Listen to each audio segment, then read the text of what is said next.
Da lunedì 8 giugno inizia la fase 3 per il trasporto pubblico locale a Venezia, potenziate soprattutto le linee di navigazione di motoscafi e vaporetti.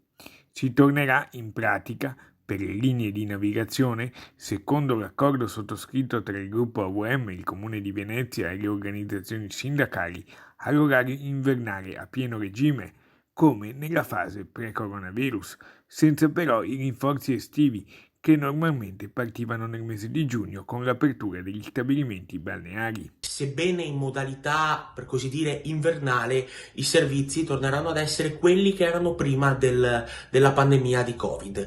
Questo è fondamentale perché per oltre 3 mesi abbiamo avuto un servizio ridotto in cui i cittadini hanno molto sofferto e hanno dovuto effettuare dei giri incredibili per recarsi al lavoro, per andare ad assistere dei parenti, per qualsiasi esigenza, per cui veramente la pazienza era al limite. Diverse richieste, evidenziate dal presidente della municipalità dell'Ide Palestrina Danny Carella, sono state soddisfatte, ma ancora non basta.